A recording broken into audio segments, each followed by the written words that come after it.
This is Joanne Culbertson Jeffries on June 23rd, 2022 at approximately 9:10 a.m. Mountain Time. Joyce, thank you for agreeing to be recorded for the oral history collection of the Washakie Museum and Cultural Center in Worland, Wyoming. We have two goals in mind. First, that our class of 1960s tells what life was like for the kids and teenagers in Worland prior to 1960. Second, the second goal is that we share how growing up in Worland impacted our adult lives. Would you please tell us your full name, including your maiden name? My name is Joyce Ann Taylor Spence, which is my married name. Although I'm not married to that individual anymore, I continue to keep the name. Was there another name or nickname you were known by when you were in Worland?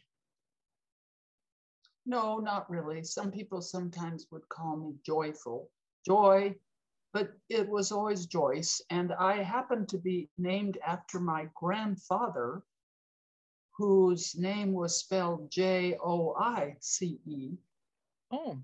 which I'm told is an Irish version of John. That's interesting. Joyce, where are you now as we make this recording? I am in Eugene, Oregon, and I have been here since 1970. So over 50 years I have been here. If you weren't born in Worland, how old were you when your family arrived, and when did you leave?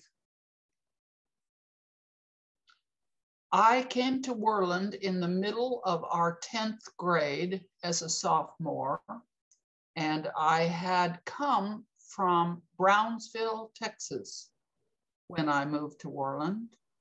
My father was in the oil field area, and I had moved around my entire life. So Worland was just another stop, one of many, and it turned out to be a very good one for me. Did your family move again after you were in Worland? Yes, they did, but I was no longer living at home. After I left home, my father and mother moved to Powell, up in the northern part of the state. And then they moved to Yuma, Arizona, and then they moved here to be nearer me later on. Oh, that's good. Well, what originally brought your parents to Worland, Joyce? My father had taken a job at one of the oil recovery stations out east of Worland, located east of Worland, off of the road to Tinsley.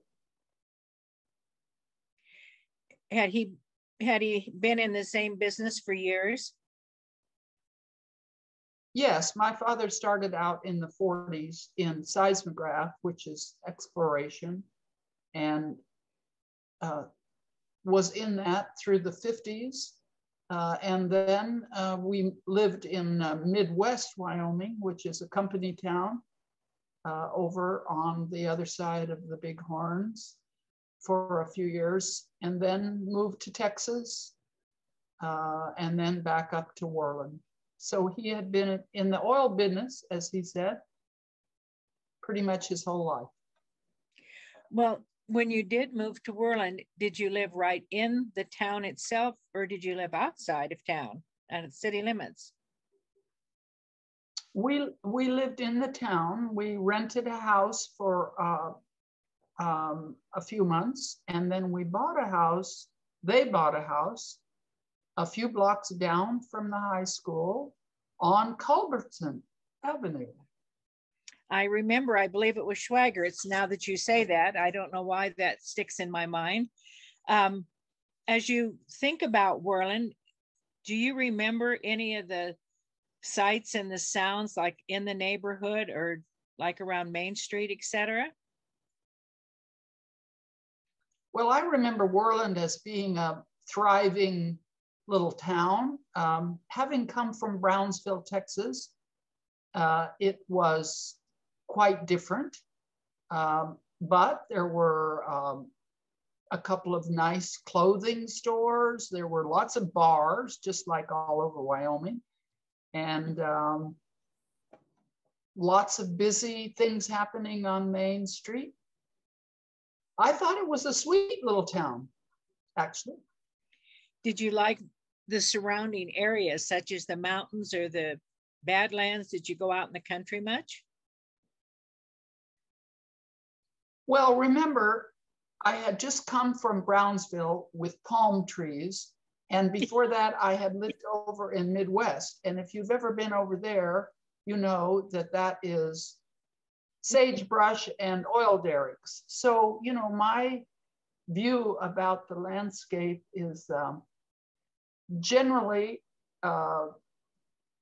appreciative. I think the Wyoming landscape, even the so-called ugly part, is quite beautiful. So I liked the area, and the agriculture made it interesting. Oh, it did.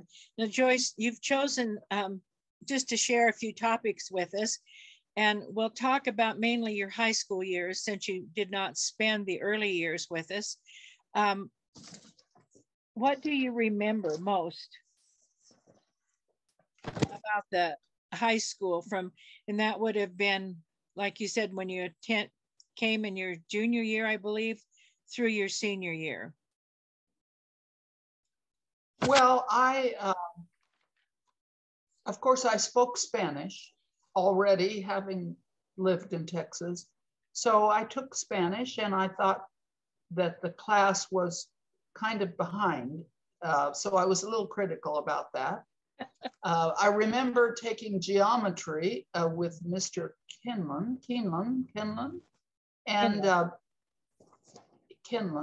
I had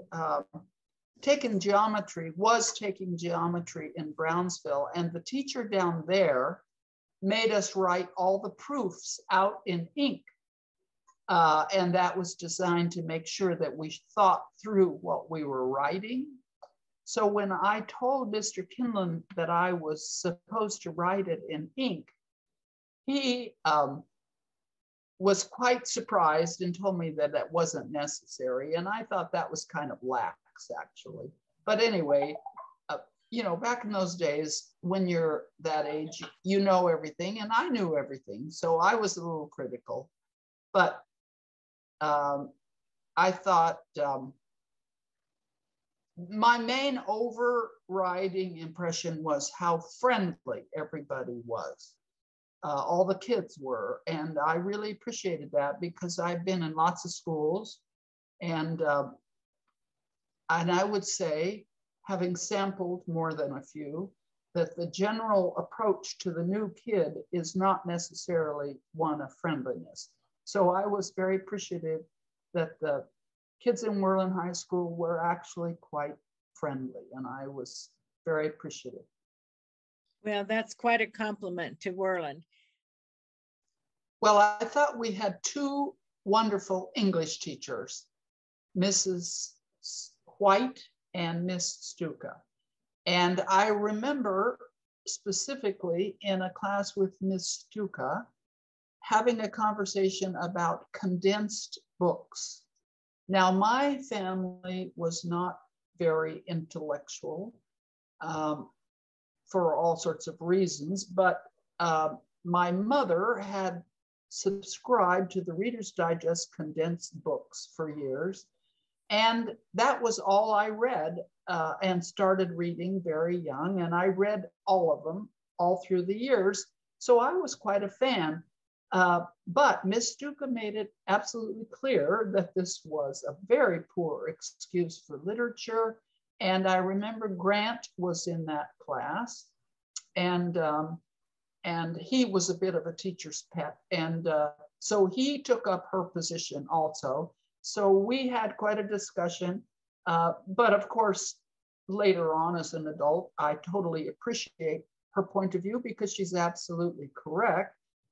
But at the time, I felt that I had to stand up for condensed books because after all, they were better than no books, right? And then Mrs. White, I remember as a senior, when we were getting ready to go to college and we had to take these sort of exams to assess where we were going to be placed, right, as freshmen in English. And of course, I had grown up going to lots of different schools, and I was always a reader. So I always did very, very well in the comprehension and reading part, but I had never, ever been instructed in grammar and the diagramming of sentences and all that sort of thing. Because every time it would seem, every time I arrived at a new school, they had just had grammar and now they were going to go into literature. So I flunked that whole thing on her quiz. I did not know anything about any of it. And she kept me after class and said, I don't understand how you could do so poorly on this. And I said, well, I've never been instructed. I know conceptually what a noun is and a verb is and a modifier and so on, but I don't know how you put them in these little boxes. And so she helped me, and so I had some instruction in how to do all that. And so that was what helped me get into my, the higher level English class as a freshman. But I must say, I had my comeuppance there. I thought I was really hot stuff, you know? And in the English class, my first paper I wrote, which of course I thought was brilliant, I got a C on, and I thought to myself, now I know, of course, what the professor is with these freshmen. It's like, I'm going to knock them down a peg or two and teach them a thing or two. Anyway, but I thought Mrs. White and Miss Tuca were really very good. I appreciated them. The the chemistry teacher, I took the chemistry class, I think as a junior. Anyway, I loved chemistry, the idea of it. And I was disappointed when I asked him, and I don't remember his name. I'm sure Mr. you guys Schwartz, do. I believe. Schwartz, yes. And Grant was in that class also. But I asked him, I said, would you explain to me what these atomic weights mean? I mean, I'm okay with memorizing them. I can do that. But what does it mean? And he never gave me an explanation that at least I could understand. And I was disappointed in that. But I did love chemistry. And I thought the fact that we had that and a lab and so on was quite wonderful. I loved it. And are there any other teachers? Were you fortunate to take Latin? No, I did not take Latin because I came in being a Spanish teacher. So all the language classes I took there in Worland were Spanish. And what about art? I don't remember, did Worland have much of an art program? I was an art teacher, and I took the art classes. It wasn't very memorable because I don't remember the teacher and I don't remember what we did. So whatever it was, it didn't stick very well. And along with I thought the band teacher was very good. I liked him. Yes. Mr. Collier. Yes, Mr. Collier, yes. And one of the other people in our high school that had been there forever was the school secretary. Do you remember Mary Ludwig? Yes, she was very nice. She was very nice, and she always helped me with my all my transfer things. She was very good. Having that consistency of those people year after year was really a nice thing. When you were in Worland, did you get involved in any activities, both in school or out of school? Well, yes, as I look back on it in my short time there, I remember working on the floats for the parades. I was in the band. I played the trombone. I was elected. I think it was secretary and then vice president or something of the student council. I believe the year Jim Storr was president, I was something. I can't remember if it was treasurer or secretary or something. I had a couple jobs. I worked at Penny's down in the basement, counting inventory. It was kind of a miserable job, but anyway, I had that. And I also was a car hop at A&W. I went to Girls State. I think Grant went to Boys State that year, and I went to Girls State. I ran for governor and I lost, but I had a great campaign. And let's see, what else? I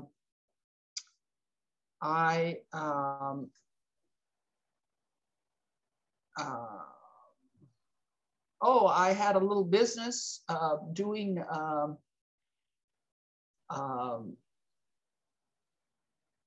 what do they call those things on the cars? You know, pinstriping. Pinstriping. Yes, I did pinstriping, and that was kind of fun. And I remember one of your pinstriping, Joyce, is you had drawn some little feet that walked outside the car into the wing area that we used to have in the cars and into the glove box. Do you remember that? I don't know why I remember that, but that was so clever. You are very artistic. Well, it was kind of a fun project. And well, yes, and I was proud of the cover for our, I helped with the layout on the newspaper and also on the yearbook. I was going to comment on that. We've all remarked, and we've used the cover of our yearbook on many of our reunions because it is such a nice cover, and you were responsible for that design. Do you still do anything with your artistic talents? Well, not really. As an adult, I got sort of waylaid in a whole nother set of careers, but I have a big garden, and I think a garden is somewhat artistic. If you can see from this room I'm in, I collect a lot of art and sculpture, and art is important to me. And on this trip I'm going to be taking next week, I'm planning on taking my pencils and my watercolor and my paper. And so now I dabble, I just dabble. What is your favorite medium? Well, I still prefer drawing and a little watercolor. I don't paint with oils anymore or any of that. So you just keep a notebook and then just take that with you so you can draw at any point in time? Yes, yes. Do you have a favorite subject or topic that you draw? Oh, I just think anything around you is interesting. Remember, if you're an Albrecht Dürer fan of the 14th century, you know, one of the most amazing drawings I've ever seen in my life is his drawing of a rabbit, if you remember that. It is the most gorgeous, amazing piece of graphic art I've ever seen. Anyway, just a little sidelight. I have to look that one up, Joyce. I don't believe I've seen that. Most of our class of 1960 is now turned 80 or getting close to turning 80. And because of the COVID pandemic, we've had to postpone the two of our reunions. We were finally able to get together just this last month. But in getting ready for this reunion for more than 2 years, we've talked a lot about our times, thanks to our email, Zoom, and our telephones. I say, you know, phones without operators like we were when we were kids. This is our chance to look back and consider, what were some of the experiences of growing up in Worland that created the most impact? Like choice of occupation or hobbies, where to live? I'm sorry, Joni, there was some static and I didn't quite hear your question very well. Well, what about your experiences of your last 2 years in Worland? Did they have an impact on your life? For example, maybe your occupation or the career that you chose? Well, because of my long life history in drawing things, I ended up being an art major, and I think when we were girls, I'm sure you can relate, when you went to see the counselor, you were suggested to be either a secretary or a nurse or a teacher, right? Those were our three choices. And I certainly didn't want to be a secretary, and I would be terrible at a nurse. And I wasn't crazy about being a teacher, but I thought, well, I have three choices, so I'll be the teacher. Well, I went to the University of Wyoming and I did get a teaching certificate in art and in Spanish. And what can I say? I was somewhat precipitous in my life decisions and married very young and went out into the world. Well, the first place we went was to the mountains of North Carolina, and they had no need of either an art teacher or a Spanish teacher. And so I found myself in a situation in which the school would allow you, if you were a faculty wife, to take classes at no charge. Well, being very penniless, that sounded good to me. So I just started taking classes that were interesting to me. And it turned out that they were part of a program in special education, which I had also never heard of, special education. It was new at the time. If you recall, John Kennedy had a sister who was mentally disabled. And as a result of his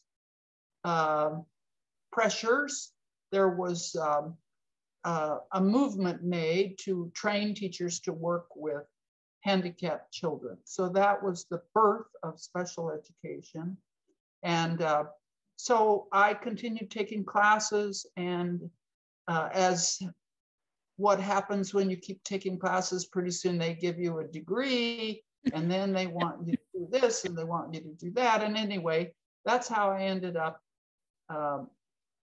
doing my PhD in special education and psychology. It's actually in psychology.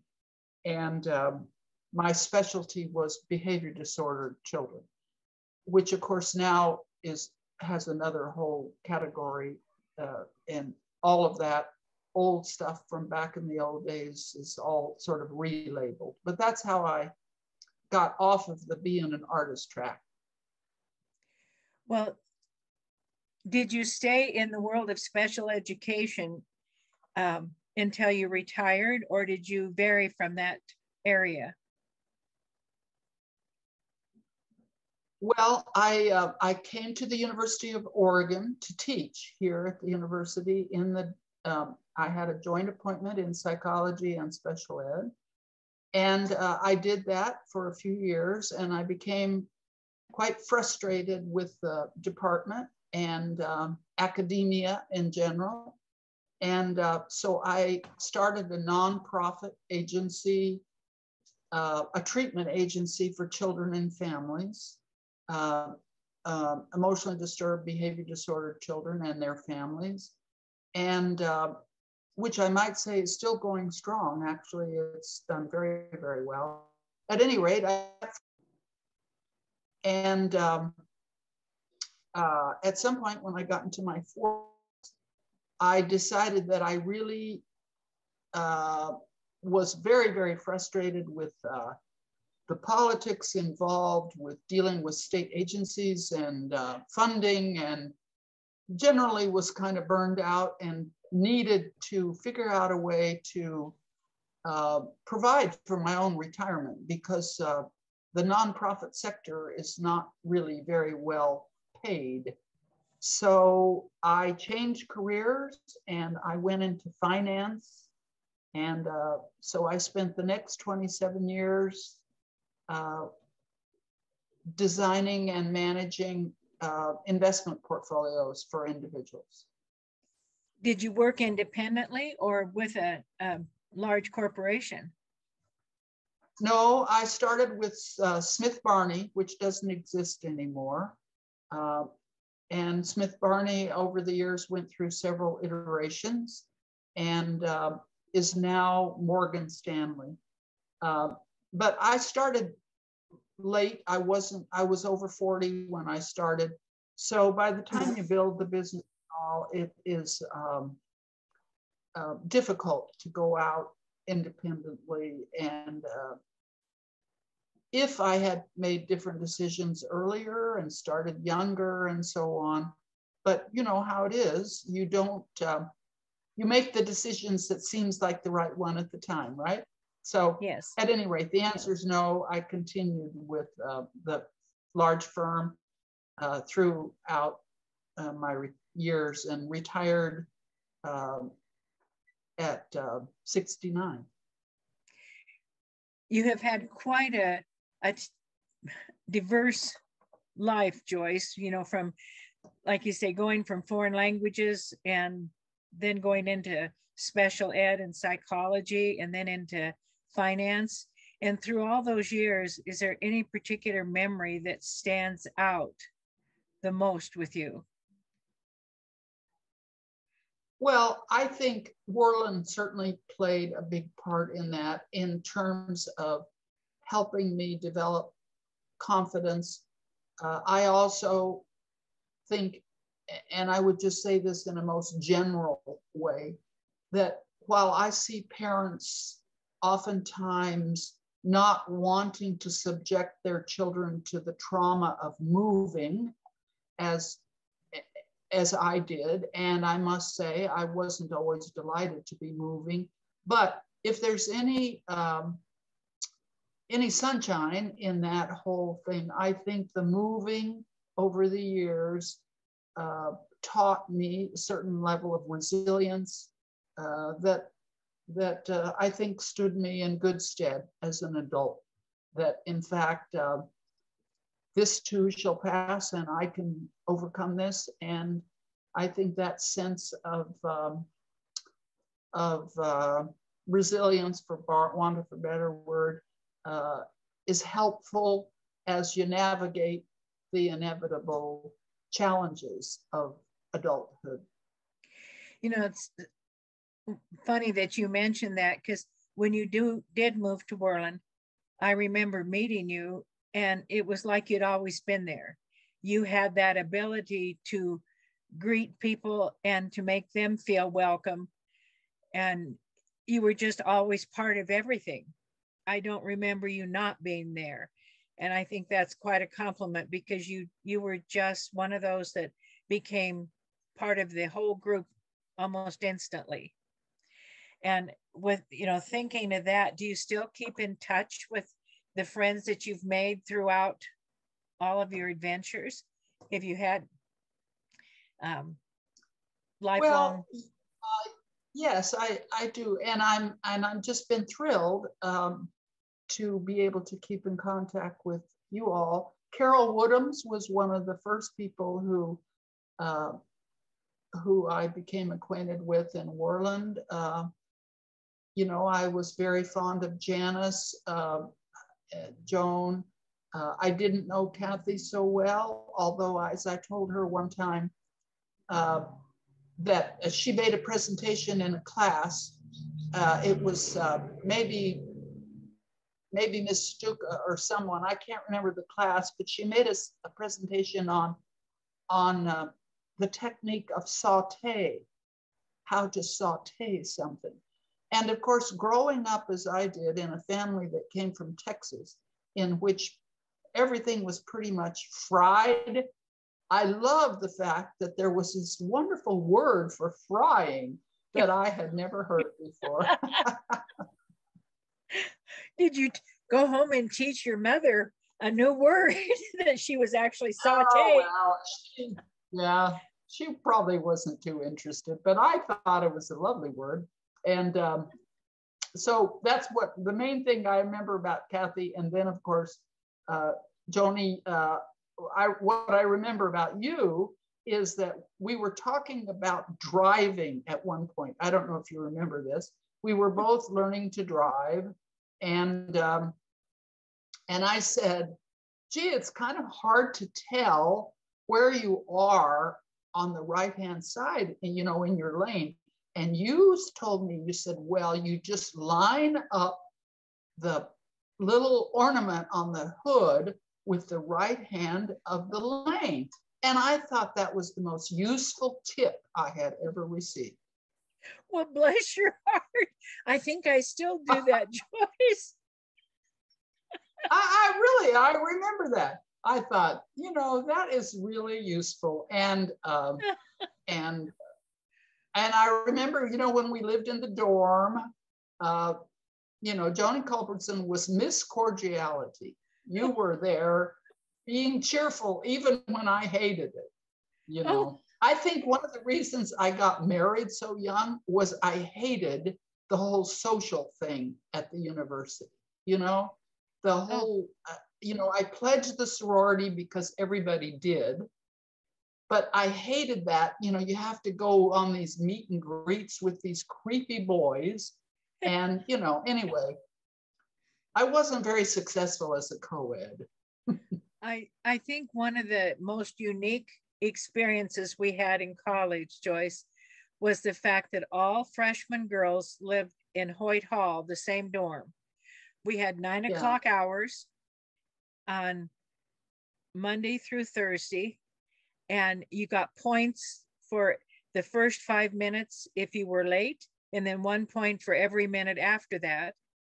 And after 16 points, we were campused, which meant you had to be in, I'm not sure what time it was, by 9 o'clock every night and on, the weekends.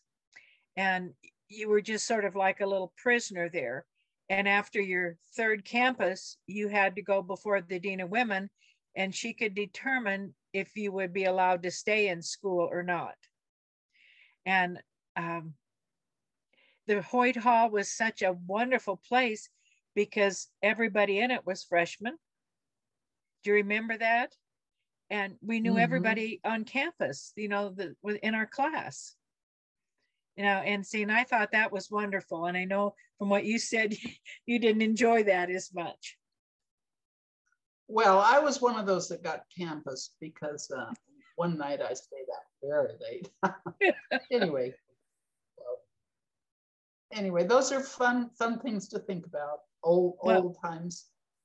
Well, those are awesome memories. Is there anything else that you can think of, Joyce, that you would like to say to those listening to this that are in Worland, looking back at our past and wondering what our life was like way back then? Oh, I don't know. What do old people say to young people? They all say all the same cliches. And of course, the nature of cliches they are very truthful. But time passes fast, and enjoy yourself. I don't know. I don't have any good words of wisdom for the young people other than being young is a wonderful thing, and life is good. I just think you need to embrace it. And one last question, Joyce. Looking back at your time in Worland, are there any words that you would like to share about the town of Worland itself? Well, I think Wyoming is a very special place. People on the East Coast are not quite sure that it really exists. that was my experience living on the East Coast. If you say, I'm from Wyoming, they look at you a little funny. But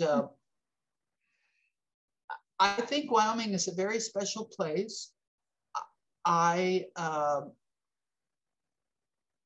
little bit of a tiny story to illustrate how out of place I sometimes felt in Wyoming was when I was in school in the 50s in elementary school. If you remember when Adlai Stevenson ran for president, and here I am in Wyoming, and the school had a straw vote for the president.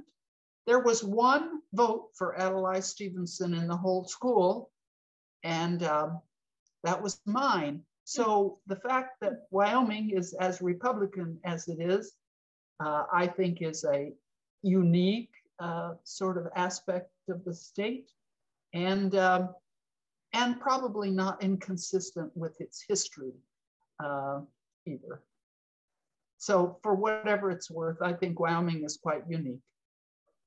Well, thank you, Joyce, for sharing your experience for the public about growing up or about living your last couple of years in Worland and sharing your life with us. We were so blessed to have you join us, and you were a very important part of our class. And we were very fortunate to have such a good group of kids all through K through 12 and those that were blessed to join us.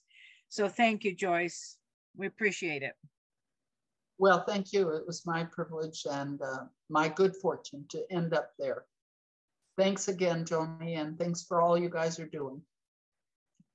It's fun.